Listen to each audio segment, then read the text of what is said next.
அரசியல் குத்து நேயர்கள் அனைவருக்கும் வணக்கம். நான் உங்கள் ஷஃபி. அண்ட் இன்னைக்குமே பார்த்தீங்க அப்படின்னா சட்டசபை வந்து பயங்கர சுவாரஸ்யமாக தான் போயிட்டு இருக்கு. அதுலேயும் குறிப்பாக வழக்கமாக எதிர்க்கட்சி தலைவர் உதயநிதி ஸ்டாலின் தான் பயங்கரமான கேள்வியெல்லாம் கேட்பாப்ல. பட் இன்னைக்கு எதிர்க்கட்சி சார்பாக பயங்கரமான கேள்வி கேட்டதெல்லாம் யாருன்னு நினைக்கிறீங்க? நம்ம ஏவா வேலு அவர்கள். அவர் கேட்ட ஒவ்வொரு கேள்வியும் எப்படி இருந்துச்சுன்னு சொல்லி பார்த்தீங்கன்னா, ஆளுங்கட்சி ஏதோ தாவேக கட்சி பதில் சொல்ல முடியாமல் அப்படியே திணறி போயிட்டாங்க அப்படிங்கிற அளவுக்குலாம் ஒன்றும் இல்லை. கேட்ட கேள்விக்கெல்லாம் அப்பப்போ ஆன் த ஸ்பாட்லேயே பயங்கரமான பதிலடிலாம் கொடுத்தாங்க. அதெல்லாம் பார்க்கும்போது பயங்கரமா ஜாலியா இருந்துச்சு. ஸோ அப்படி ஏவா வேலு அவர்கள் என்னென்ன கேள்விகள்லாம் கேட்டாருன்னு சொல்லி பார்த்தீங்கன்னா, முதல்ல டைம்ஸ் ஆஃப் இந்தியாவில் ஒரு நியூஸ் ஒன்று வந்திருக்கு. இந்த டெண்டர்னு சொல்லிட்டு நீங்கள் எல்லாம் பேசுறீங்க, டிரான்ஸ்பரண்டான கவர்மெண்ட்ன்ற மாதிரிலாம் சொல்லிக்கிறீங்க. ஆனால் அந்த டெண்டரில் பயங்கரமான குளறுபடி நடந்திருக்கு அப்படிங்கிற மாதிரி நியூஸ் எல்லாம் வருது. அதை பற்றி நீங்கள் என்ன சொல்கிறீங்க அப்படிங்கிற மாதிரி ஒரு கேள்வி ஒன்று கேட்டாப்புல. அதுக்கப்புறமா சிஎம் சாருடைய ஆஃபீஸை வந்து ரீஸ்ட்ரக்சர் பண்ண போகிறாங்கன்ற மாதிரி சொல்கிறீங்கல்ல, எதுக்கு இருக்கிற ஆஃபீஸ்லேயே உட்காந்து ஒர்க் பண்ண வேண்டியதானே? அது எனக்கு ஒன்றும் பிரச்சனை இல்லைங்க. அங்கே வேலை பார்க்கக்கூடிய பொறுப்பாளர்கள்லாம் இருப்பாங்கல்ல, எங்கள் இடத்த எடுத்துக்கிட்டாங்கன்னா நாங்கள் எங்கெங்கே போவோம், நாங்கள் என்ன பண்ணுவோம் அப்படின்னு சொல்லிட்டு அவங்க புலம்புறாங்க. அவங்க புலம்பக்கூடிய விஷயத்தை தான் கொண்டு வந்து இங்கே சொல்கிறேனே தவிர்த்து நானா எதுவும் சொல்லலை அப்படிங்கிற மாதிரிலாம் பேசிட்டு இருந்தாப்புல. அண்ட் அவர் பேசுகிறத வச்சு பார்க்கும்போதே ஆகா, வாழைப்பழத்தில் அழகாக ஊசி ஏற்றுறாரு அப்படிங்கிற மாதிரி நமக்கே தோணுச்சு. அதை ஆதவர்ஜினா பதில் சொல்லும் போது ஃபஸ்ட்டு எடுத்த உடனே அதை சொல்லிட்டாப்புல, அண்ணன் வாழைப்பழத்தில் ஊசி ஏற்றுற மாதிரி சூப்பராக பேசுகிறாப்புல. பட் இருந்தாலும் பரவாயில்ல, அவர் கேட்ட கேள்விக்கெல்லாம் நம்ம பதிலை கொடுத்துடலாம் அப்படின்னு சொல்லிட்டு. பொதுவாக ஊரில் ஒரு பழமொழி சொல்லுவாங்க, இந்த வாழைப்பழத்தில் ஊசி ஏற்றி அந்த வாழைப்பழத்தையே மக்கள் கொடுப்பாங்களா. அதுதான் அவருடைய பேச்சோடைய கடைசி சுருக்கம். ஃபர்ஸ்ட் அந்த டெண்டர் இஷ்யூ சொன்னார் இல்லையா, அதுக்கு ஒரு சூப்பரான பதில் ஒன்று சொன்னாப்புல. அதாவது டைம்ஸ் ஆஃப் இந்தியாவை எடுத்து வந்தாப்புல அண்ணன். இதே மாதிரி கடந்த 5 வருஷம் அவங்க ஆட்சி நடந்துச்சுல்ல, அந்த ஆட்சியில் பத்திரிகையில் வந்த நியூஸ் எல்லாம் எடுத்து படித்து பார்த்தோன்னு வைங்களேன், இந்த துறையில் ஊழல் மட்டும்தான் நடந்திருக்கு அப்படிங்கிறது நம்ம பேசிடலாம். அப்போ அதை நம்ம முடிவாக எடுத்துக்கலாமா? ஸோ பத்திரிகையில் வர விஷயத்தெல்லாம் எடுத்து வந்து இங்கே பேச வேண்டிய அவசியம் இல்லை அப்படிங்கிற மாதிரி சொல்லி அதுக்கு ஒரு பதிலடி கொடுத்துட்டாப்புல. அண்ட் அது மட்டும் இல்லாமல் டெண்டரில் குளறுபடி நடந்திருக்கு அப்படிங்கிற மாதிரி சொல்கிறாரு இல்லையா, அதுக்கான பதிலையும் நான் சொல்கிறேன் அப்படிங்கிற மாதிரி ரொம்ப கிளாரிட்டியாகவே சொல்லிட்டாப்புல. டைம்ஸ் ஆஃப் இந்தியாவை பற்றி சொன்னார். கடந்த 5 வருஷத்துடைய அனைத்து பத்திரிகை செய்திகளை எடுத்து போட்டா இந்த துறை ஊழல் மட்டும்தான் செஞ்சிருக்குன்னு சொல்ல முடியும் எங்களாலையும். அதாவது டெண்டர் இன்னும் முடியல, அதுலயும் குறிப்பா ஸ்கெடியூல் ரேட்டை ஏன் நீங்க இன்னும் ரிலீஸ் பண்ணல அப்படிங்கிற மாதிரி கேள்வி எல்லாம் கேட்குறீங்கல்ல. ஸ்கெடியூல் ரேட்டை நாங்க ஏன் இன்னும் ரிலீஸ் பண்ணல அப்படின்னா, ஸ்கெடியூல் ரேட்டை எதை வச்சு ஃபிக்ஸ் பண்ணுவாங்க? சிவில் ரேட்டை விட ஒரு 3% இருந்து 7% வரைக்கும் அதிகமாக வச்சு தானே ஃபிக்ஸ் பண்ணுவாங்க. ஆனால் நாங்கள் லாஸ்ட் இயர் என்ன ஸ்கெடியூல் ரேட் இருந்துச்சோ அதே ஸ்கெடியூல் ரேட் தான் இப்பயும் ஃபிக்ஸ் பண்ணியிருக்கோம் அப்படிங்கிற மாதிரி சொல்லியிருந்தாரு. ஆனால் நாங்கள் போன வருஷம் என்ன இருக்கோ ஸ்கெடியூல் ரேட் அதே எல்லா டிபார்ட்மெண்ட்டுக்கும் கொடுத்துருக்கோம். ஏன் அப்படின்னா, ஸோ ஒரு பக்கம் போன வருஷம் ஃபிக்ஸ் பண்ண அதே ஸ்கெடியூல் ரேட்டை தான் நாங்கள் இப்பயும் ஃபிக்ஸ் பண்ணியிருக்கோம், அதில் எந்த விதமான இன்க்ரீஸும் பண்ணலை அப்படிங்கிற விஷயத்த சொல்லிட்டாப்புல. அண்ட் அது மட்டும் இல்லாமல் போன வருஷம் டெண்டர் விட்டுருப்பாங்கல்ல, அதே டெண்டரை இப்போ மறுபடியும் திருப்பி இந்த வருஷம் டெண்டர் விடும்போது ஒன்று அதே ரேட்டில் இருக்கணும், இல்லை இன்க்ரீஸ் ஆகிருக்கணும்ல. ஆனால் என்ன நடந்திருக்கு அப்படின்னு சொல்லி பார்த்தீங்கன்னா, 20%இருந்து 36% வரைக்கும் கம்மியாயிருக்கு. அந்த அமௌண்ட் எல்லாமே தமிழ்நாட்டுடைய கஜானாக்கு வந்து சேர்ந்துருக்கு அப்படிங்கிற மாதிரி சொல்கிறாப்புல. இதுலேருந்து நீங்கள் என்ன புரிஞ்சுக்கலாம் அப்படின்னு சொல்லி பார்த்தீங்கன்னா, அந்த 20லேருந்து 36% அமௌண்ட்டு இதுக்கு முன்னாடி ஆட்சியில் எங்கே போய் சேர்ந்துச்சு அப்படிங்கிறத நீங்களே புரிஞ்சுக்கோங்க அப்படிங்கிற மாதிரி சொல்லாமல் சொல்கிறாரா அப்படிங்கிற மாதிரி தான் இருந்துச்சு.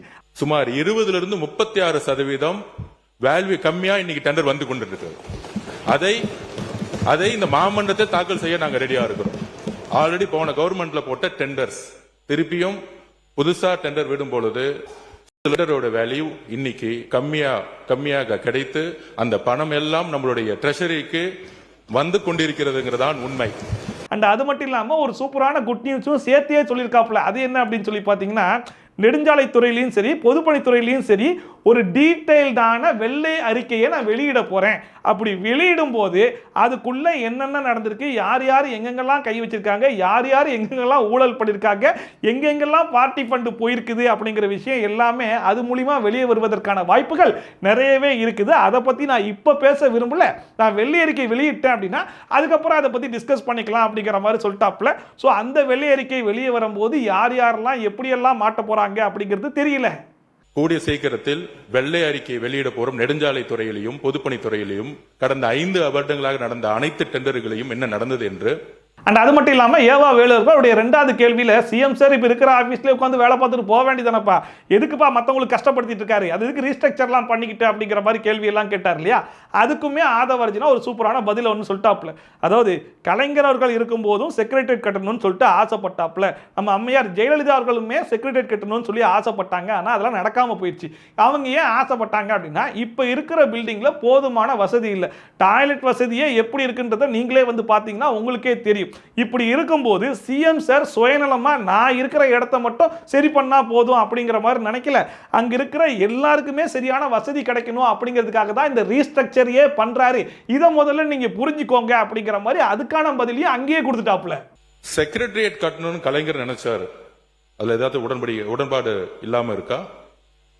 முதலமைச்சருடைய பரந்த உள்ளம் அனைத்து அதிகாரிகளுக்கும் ஒரு நல்ல வசதியான இடம் வேண்டும் என்கின்ற ஒரு உணர்வுடன் தான் தன்னுடைய அலுவலகத்தை அவரை சுத்தி கிட்டத்தட்ட 80 பேர் உட்கார்ந்து வேலை பார்க்கும் போது அங்க சரியான கழிவற வசதி கூட கிடையாது. நீங்கள் இப்பொழுதும் போய் பார்க்கலாம். இதற்காக தற்காலிகமாக ஒரு ஏற்பாடுக்காக தான் இந்த இடத்தை மாத்துறாங்களே தவிர, இதை மற்ற உறுப்பினர்கள் சொல்லும் போது கூட இது ஒரு அவருடைய வசதிக்கோ அவருடைய தேவைக்கோ அவர் கிடையாது. உடனே ஏவா வேலு பார்த்தாப்புல, என்னடா எந்த கேள்வி கேட்டாலும் டப்புன்னு பதில் சொல்றாங்க அப்படின்னு சொல்லிட்டு அந்த மனுஷன் அங்கேருந்து எங்க ஜம்ப் ஆகுறாருன்னு சொல்லி பார்த்தீங்கன்னா, முதலமைச்சர் காலை உணவு திட்டத்துக்கு வட்டாப்புல. அதாவது இந்த முதலமைச்சர் காலை உணவு திட்டத்தை ஃபர்ஸ்ட் இன்ட்ரோடியூஸ் பண்ணது யாரு, மாணவர்களுக்கு வந்து காலை உணவு வந்து வழங்கணும் அப்படின்னு சொல்லிட்டு யோசிச்சது யாரு, எங்க தலைவர் மு.க. ஸ்டாலின் ஐயா. அப்போ கூட அவர்கிட்ட நான் சொன்னேன், ஐயா உங்க பேரை வைக்கலாம் ஐயா திட்டத்தில் அப்படிங்கிற மாதிரி சொல்லும் போது, இல்ல அது தவறு, முதலமைச்சர் அப்படிங்கிற காமன் பேரை தான் நம்ம வைக்கணும் அப்படிங்கிற மாதிரி சொன்னாப்புல. அப்படி இருக்கும்போது எதுக்காக இந்த பேர் மாற்றம் அப்படிங்கிற மாதிரி கேட்கிறோம். அண்ட் அது மட்டும் இல்லாம காமராஜர் அவர்களுடைய பேரை வைக்கிறதுல எங்களுக்கு எந்த விதமான மாற்று கருத்தும் கிடையாது. பட் இருந்தாலும் நீங்க புதுசா ஒரு திட்டத்தை கண்டுபிடிச்சி வந்து அதுக்கு பெருந்தலைவர் காமராஜர் பேரை வச்சீங்கன்னா நாங்க எதுவும் சொல்ல போறது இல்லை. ஆனா நாங்க கண்டுபிடிச்சி கொண்ட திட்டத்துக்கு எதுக்கு பேர் மாற்றம் பண்றீங்க அப்படிங்கிற மாதிரி சொன்னது மட்டும் இல்லாம அது கூட சேர்த்து ஒரு பழமொழி வரை சொல்றாப்ல. அந்த பழமொழி என்னன்னு சொல்லி கேட்டீங்கன்னா, அண்டை விட்டு நெய்யே என் பொண்டாட்டி கையேவான். இதுக்கு என்ன அர்த்தம் அப்படின்னு சொல்லி கேட்டா, பக்கத்து வீட்டுக்காரன் நெய் தானா, ஆனா அதை எடுத்து என் பொண்டாட்டி கையால போட்டாதான் அது இனிக்கும் சுவைக்கும் அப்படிங்கிற மாதிரி பேசுற மாதிரிலாம் இருக்கு. எதுக்கு பேரை மாத்தினீங்க, அதுக்கான பதிலை சொல்லுங்க அப்படிங்கிற மாதிரிலாம் கேட்டு இருந்தாப்ல.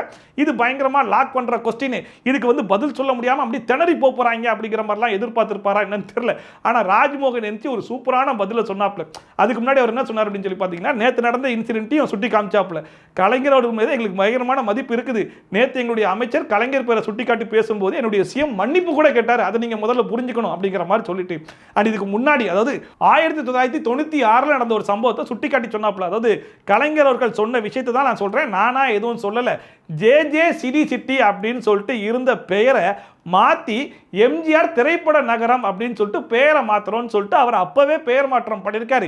இப்ப நாங்க தான் புதுசா வந்து இந்த பெயர் மாற்றம்லாம் பண்ணல, அந்த காலத்துல நீங்களே பண்ண விஷயம் தான், அதை தான் நாங்க ஃபாலோ பண்ணியிருக்கோம் அப்படிங்கிற மாதிரி அவருக்கே மொக்க கொடுத்தாப்ல.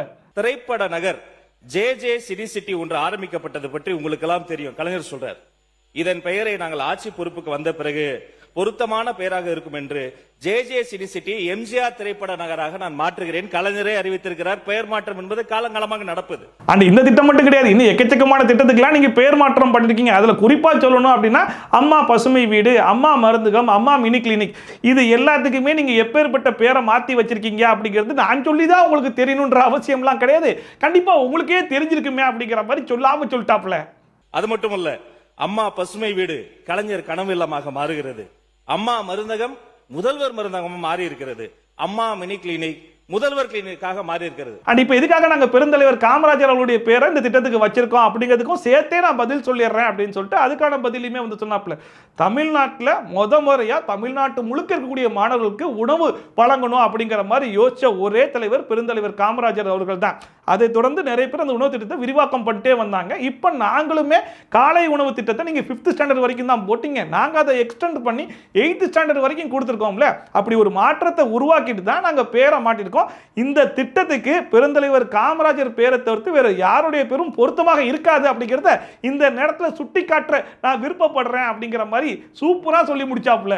பல்லாயிரக்கணக்கான குழந்தைகளுக்கு காலை உணவு விரிவாக்கம் செய்யப்பட்டு மேம்படுத்தப்பட்டிருக்கிறது. நான் சொல்வேன், இந்த திட்டத்திற்கு காமராஜர் பெயரை விட பொருத்தமான பேர் உலகத்திலேயே கிடையாது என்பதை உறுப்பினருக்கு தெரியும். அண்ட் அது மட்டும் இல்லாமல் வழக்கமாகவே திமுகவை பொறுத்த வரைக்கும் அதை நாங்கள் தான் பண்ணோம், இதை நாங்கள் தான் பண்ணோம் அப்படிங்கிற மாதிரி சொல்லிப்பாங்கல்ல, அந்த மாதிரி இன்னைக்குமே சட்டமன்றத்தில் வச்சுக்கிட்டு இப்போ இந்த சட்டமன்றத்தை கூட எடுத்துக்கோங்க, இந்த டேபிள்ல இருந்து இந்த மைக்கில் இருந்து இந்த சேர்ல இருந்து எல்லாமே யாருடைய ஆட்சியில் வந்தது, எங்களுடைய ஆட்சியில் வந்தது அப்படிங்கிற மாதிரிலாம் சொல்லிட்டு இருந்தாங்க. அதுக்குமே ராஜ்மோகன் இது ஒன்றும் சும்மா உங்க காசுல வரலங்க, மக்களுடைய வரி பணத்தில் தான் வந்திருக்கு அப்படின்னு சொல்லிட்டு அதுக்குமே அப்பவே பதிலடி கொடுத்துட்டாப்ல. ஆனா அதே சமயம் இங்க பேசும்போது அந்த டேபிள் செஞ்சது நாங்க தான், மைக்கு செஞ்சது நாங்க தான், சேர் செஞ்சது நாங்க தான், இது மக்கள் வரிப்பணத்தில் செய்யப்பட்டது தமிழ்நாடு அரசால் என்பதை சுட்டிக்காட்டுகிறேன். அண்ட் வழக்கமாகவே சட்டசபையில் நடக்கக்கூடிய டிஸ்கஷன் நல்லா நோட் பண்ணி பார்த்தீங்க அப்படின்னா திமுகவும் சரி தாவேக்காவும் சரி பயங்கரமான வாக்குவாதம்லாம் பண்ணுவாங்க. இப்போ தாவேக்கா சைட்லேருந்து ஏதாச்சும் குற்றச்சாட்டு எடுத்து வைக்கிறாங்க அப்படின்னா திமுக சைட்லேருந்து நாங்கள் அதை பண்ணலன்னு சொல்ல மாட்டாங்க, அதுக்கு ஆதாரம் இருக்கா அப்படிங்கிற மாதிரி தான் கேட்பாங்க. ஆனால் திமுக சைட்லேருந்து பேசக்கூடிய விஷயத்துக்கு ஏதாச்சும் ஆதாரம் இருக்குமான்னு சொல்லி கேட்டால் இருக்கும். அது என்னன்னு சொல்லி பார்த்தீங்கன்னா வாட்ஸ்அப் மெசேஜ் இல்லை சோசியல் மீடியாவில் பரப்பப்பட்ட வீடியோ இதெல்லாம் ஒரு ஆதாரம்னு எடுத்து வந்து பேசுவாங்க. உடனே சபாநாயகர் அதை அவையிலேருந்து நீக்கிறேன் அப்படிங்கிற மாதிரி நீக்கி விட்டுருவாங்கல்ல. இந்த மாதிரி வேலையை தான் இவ்வளவு நாளா பார்த்துட்டு இருந்தாங்க. இன்னைக்கு பாத்தீங்கன்னா ஏவா வேலு அவர்கள் ஆப்போசிட்லயே நம்ம ஆதவ அர்ஜுனாவை உட்கார வச்சுக்கிட்டு அவரோட சொந்த ஊர் என்ன நினைக்கிறீங்க, வேலூர் மாவட்டம்னு பேசிட்டு இருக்காப்ல. என்னது வேலூர் மாவட்டமா, நான் பிறந்தது திருச்சி மாவட்டம், என்ன முன்னாடியே உட்கார வச்சுட்டு இப்படி பேசுறீங்களே, இது உங்களுக்கு நியாயமான்ற மாதிரி கேட்டு விட்டாரு. நம்முடைய பொதுப்பணித்துறை அமைச்சர் சகோதரர் பிறந்த மாவட்டம் எதுன்னு சொன்னா அன்றைய வடார்காடு மாவட்டம், இன்றைக்கு அது வேலூர் மாவட்டம். மூத்த உறுப்பினர், நான் பிறந்தது திருச்சி மாவட்டம், திருவம்பூர் BHL பதிவு செய்கிறேன். அவையில் தவறான ஒரு தகவல் கொடுக்கக்கூடாது. அண்ட் கண்டிப்பாக இந்த நியூஸ் நிறைய பேருக்கு தெரிஞ்சிருக்கும். கர்நாடகாவுடைய வனப்பகுதியில் 3 தமிழர்கள் வந்து போயிருக்காங்க. அந்த 3 பேரையும் கர்நாடகாவுடைய ஃபாரஸ்ட் டிபார்ட்மெண்ட் அஃபீஷியல்ஸ் சுட்டு கொண்டிருக்காங்க. என்ன காரணத்துக்காக சுட்டாங்க, எதனால இந்த சம்பவம் நடந்துச்சு அப்படிங்கிறது எதுவுமே தெரியாமல் இருக்குது. இது பற்றின விசாரணை வந்து போயிட்டு இருக்கு. ஸோ இது சம்பந்தமான டிஸ்கஷனும் இன்னைக்கு சட்டசபையில் வந்துச்சு. அண்ட் இந்த விசாரணை வந்து அவங்களே பண்ணாங்க அப்படின்னா எவ்வளவு நேர்மையாக பண்ணுவாங்க அப்படிங்கிறது தெரியல. ஸோ அதனால இந்த விசாரணையை CBIக்கு மாற்றுறதுக்கு நம்ம வந்து வலியுறுத்தணும் அப்படிங்கிற மாதிரி பாட்டாளி மக்கள் கட்சி இருந்து சரி அண்ட் EPSம் அவர்களும் வந்து சொல்லியிருந்தாங்க. மற்ற கட்சி சார்ந்தவங்களும் சொல்லிட்டு இருந்தாங்க. ஸோ அதுக்குமே வந்து இப்போதைக்கு அவங்களுடைய விசாரணை போயிட்டு இருக்கு. அவங்க விசாரணை வந்து திருப்தியா இல்லை அப்படிங்கிற பட்சத்தில் கண்டிப்பா நம்ம அடுத்த கட்ட நடவடிக்கை எடுப்போம் அப்படிங்கிற மாதிரி தாவேக்கா அரசு உறுதி பண்ணியிருக்காங்க. அண்ட் அவங்களுக்கான இழப்பீடையும் கொடுக்க போறோம் அப்படிங்கிற விஷயத்தையும் வந்து சொல்லியிருக்காங்க. ஸோ அது வந்து இன்னைக்கு பயங்கரமான டிஸ்கஷனா போயிட்டு இருந்துச்சு. இறந்தவர் அந்தோணிசாமி குடும்பத்திற்கும், ஜான் ரோஸ் பீட்டர் அவருடைய குடும்பத்திற்கும், குமார் என்பவர் குடும்பத்திற்கும் ரூபாய் 10 லட்சம் தலா ரூபாய் 10 லட்சம் கொடுப்பதாக நம்மளுடைய முதல்வர் ஆணைக்கிணங்க நம்மளுடைய வனத்துறை அதிகாரிகளிடம் ஆலோசிக்கப்பட்டு விரைவில் வழங்கப்படும் என்பதை இந்த அவையில் தெரிவிக்க நன்றி. ஸோ இதெல்லாம் தான் இன்னைக்கு நடந்த சுவாரஸ்யமான சம்பவங்கள். அண்ட் நேற்றை கம்பேர் பண்ணும்போது இன்னைக்கு வந்து டிஸ்கஷன் அவ்வளோ காரசாரமாக போகலையே. அதுக்கான காரணம் என்ன அப்படின்னு சொல்லி பார்த்தீங்கன்னா அது ஆதவ அர்ஜுனாவே மென்ஷன் பண்ணியிருப்பாப்புல. நேற்று மாதிரி இன்னைக்கும் வந்துட்டு மாறி மாறி குறை சொல்றதை விட்டுட்டு என்ன விஷயத்துக்காக வந்தோமோ அதை பற்றி மட்டும் பேசினா நல்லா இருக்கும் அப்படிங்கிற மாதிரி நீங்கள் தான் சொன்னீங்க. ஸோ அதனால தான் நாங்கள் வந்து மற்ற விஷயத்தை பற்றி பேசாமல் இருக்கிறோம். ஸோ அதையே அவங்களையும் ஃபாலோ பண்ண சொன்னால் நல்லா இருக்கும் அப்படிங்கிற மாதிரி மென்ஷன் பண்ணியிருப்பாப்புல. பட் அதெல்லாம் சொல்லியும் அதெல்லாம் மீறியும் இவ்வளவு டிஸ்கஷன் இன்னைக்கு போயிருக்கு. ஸோ இதெல்லாம் தான் இன்னைக்கு நடந்த சுவாரஸ்யமான சம்பவங்கள். மோஸ்ட்லி நான் கவர் பண்ணிட்டேன்னு நினைக்கிறேன். மேபி ஏதாச்சும் மிஸ் பண்ணியிருந்தேன் அப்படின்னா அதை மறக்காம கமெண்ட் செக்ஷனில் போட்டு விடுங்க. அதையும் சேர்த்து நாளைக்கு கவர் பண்ணிடலாம். ஓகேவா? ஸோ மீண்டும் வேற ஒரு நல்ல வீடியோவில் வேற ஒரு நல்ல சந்தர்ப்பத்தில் மறுபடியும் உங்களை வந்து சந்திக்கிறேன். By from Shafi. Tata, bye and take care.